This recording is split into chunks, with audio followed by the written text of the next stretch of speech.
If you guys have a building made of brick or stone, masonry in general, and it has a roof similar to this, you'll most likely have a drip edge. And that'll be one thing you have to keep an eye on.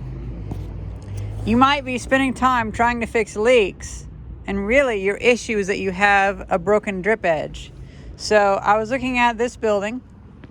At the building on the corner of this block, they kept fixing the roof, and then they couldn't find any more issues, and it still had mold. Well, then they realized the drip edge was broken. Now, in that instance, we had broken drip edge, and also this, the seal was broken. Similar to this, I'm gonna have to repair that. And so what happens is, you want the water to hit the top, to come down, and then fall straight down. You don't want it to flow inward.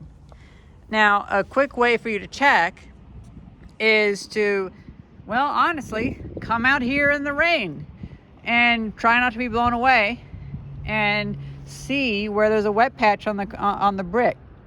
A lot of people say that brick and concrete won't let water through. It definitely will. It just will. Water will get through almost anything if it's on the surface of it and doesn't dry very quickly. So what you want to do is you want to check this drip edge, and you want to make sure that the sealant also has this kind of drip edge. Now, another thing too, there was another building that my friend actually told me about that the repointers had filled this drip edge in with mortar, and so water was running down. They thought it must have been a crack or something, and so that they actually had to go through with a chisel and break that apart. I just thought that would be interesting, just something to share with you guys, because a lot of these buildings, like look at this. This is actually an ancient coral reef. You can see all the fossils.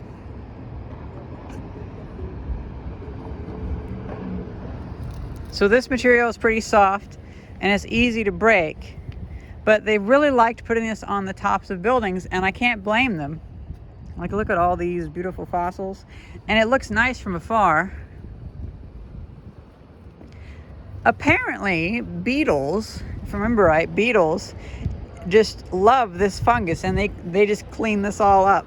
So the few times there have been like a lot of beetles in the area, I think it was beetles, yeah, they just devour all this moss and stuff, which is kind of interesting. So we're getting issues of a little bit of water ingress in this area down there. At least we were. That was resolved with some patching a few years ago, if I understand right. And I want to make sure that's not leaking before I finish the third floor. And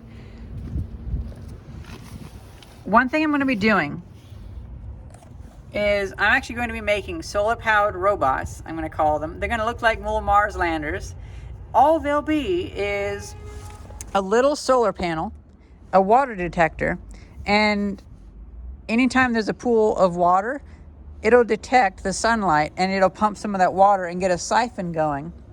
And hopefully that can help stop standing water, because here's the thing, if there's water on it, it will go through. And right now, we're having issues right around here where water is kind of chipping away at the roof. Oh, you know what, that would be what it is. Look at that. I didn't even see that before. It must have been when I walked up here with ice that came undone. So actually, underneath, another thing to understand these types of roofs, they originally made this roof flat and just didn't care about it. And they had all these big condenser units, because it was actually a telecom building. And when they built this in the 20s and retrofitted it for telephone and stuff like that, they had it flat. They didn't care. And that did not do very good for the roof. It actually damaged the concrete a lot. And so what we're standing on here is actually quite a bit of styrofoam. They used styrofoam blocks to make the roof have a tilt, so it tilts to the very front. Another thing too is, if you have a roof like this, you cannot drill or mount onto this rock because it's so soft. Oh, here's another thing I should take a look at. See, like that. Water will most likely come down here, and you can even see there's some lichens or whatever growing here. So the water is coming down here. I'm gonna have to find a way to reconstruct that. Now, I'm also making this video because I want to ask you guys, what would you recommend? I plan to go to a few hardware stores in the area that sell some good things. And I'm not talking about like Home Depot or Lowe's. I mean like Killian Hardware and Rittenhouse Hardware. I'm talking about going to the right people. And it's an interesting thing to have to deal with this.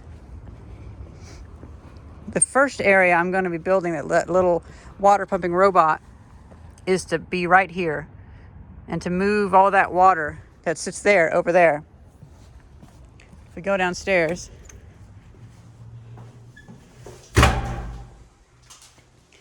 we're actually getting a lot of damage on the brickwork. For some reason, Verizon decided to paint this building in the 70s. Who knows? And Verizon doesn't care about their stuff. And we're getting some damage here. Sometimes water is now starting to puddle down here. And that's all because of that. We have to take a look. We have to take a look at that.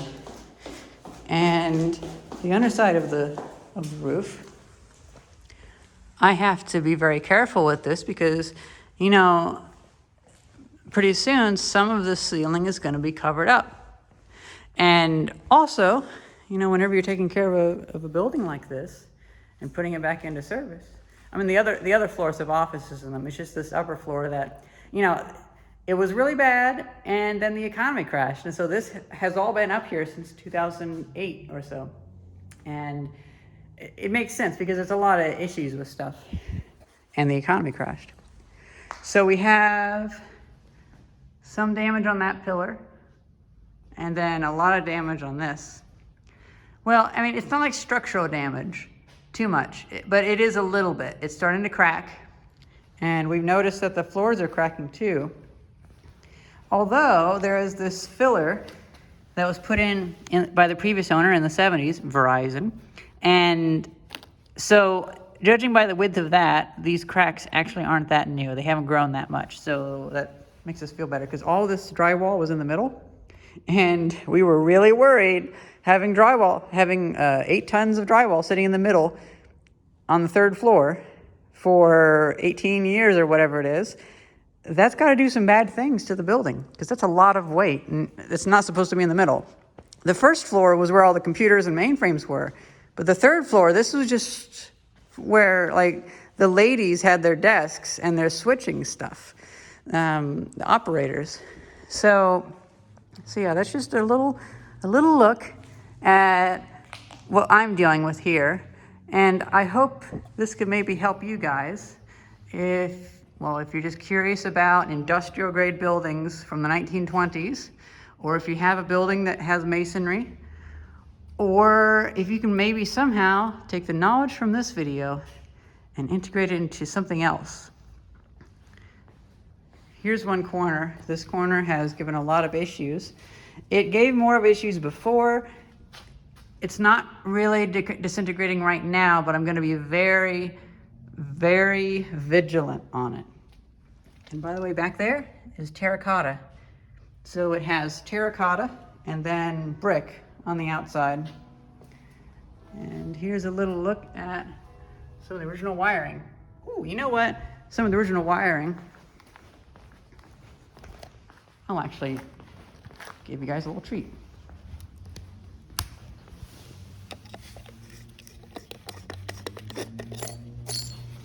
How about that? Some of the original wiring. We're going to preserve that if we can. We might make that like 12 volts DC or put Ethernet there or something, but that's pretty cool. So yeah, some things to keep in mind. I had more things in mind, but I just wanted to show you. Like, if you have a roof like that, there's not much documentation about that. And here's some documentation. Hope you guys enjoyed this video. Thank you very much for watching. See ya.